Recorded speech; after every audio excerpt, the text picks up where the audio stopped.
R12, R13, ये सब क्या है? Correlation coefficient between variable 1, variable 2, variable 3, ये सब आपके कोरिलेशन कोफिशिएंट दिए हुए हैं, R12, R13, R12, R23।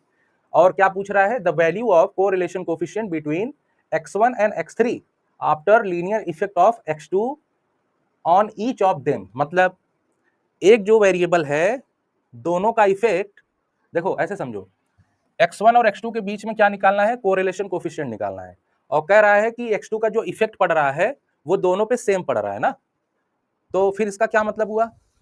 Linear effect पड़ रहा है ना, दोनों पे सेम पड़ रहा है, तो इसका मतलब ये हुआ कि x1 और x3 के बीच में हमको क्या निकालना है? Partial correlation coefficient. ठीक है बेटा, पार्शियल कोरिलेशन कोफिशिएंट निकालना है। तो पार्शियल कोरिलेशन कोफिशिएंट तो आप लोगों ने पढ़ा ही होगा और फार्मूला भी याद किया होगा, है ना।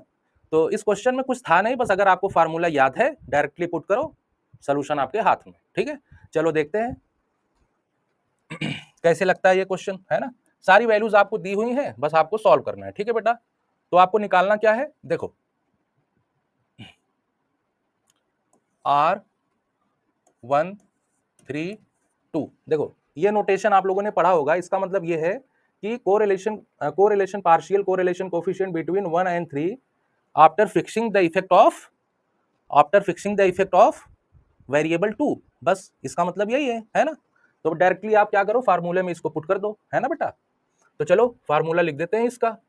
तो इसका फार्मूला क्या हो जाएगा बेटा? R13, R12, R23 या 32 जो भी लिखो, है ना।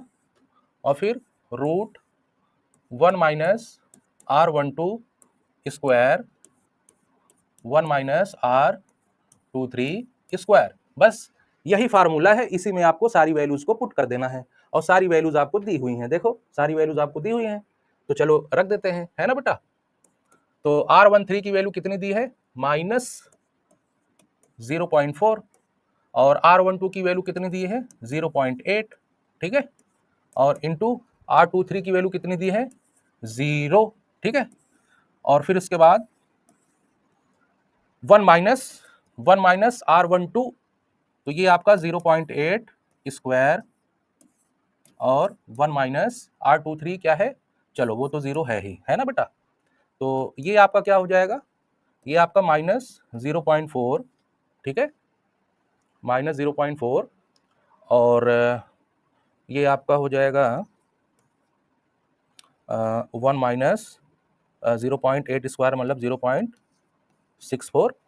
तो इसकी वैल्यू आ जाएगी -0.4, और ये आपका आ जाएगा 1 minus 0.36।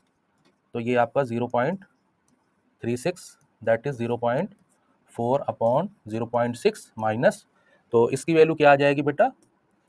-4/6, that is equal to -2/3। ठीक है, तो अब आप ऑप्शन में चेक कर लो क्या आ रहा है। तो इसमें आपका, हम जहां तक देख पा रहे हैं, इसमें आपका option D is the right answer. हाँ, इसका आंसर क्या आ गया? -2/3। ठीक है, तो देखो अगर आपको फार्मूले याद हैं तो डायरेक्टली पुट करके जल्दी से सॉल्व करके निकाल लीजिए। ठीक है।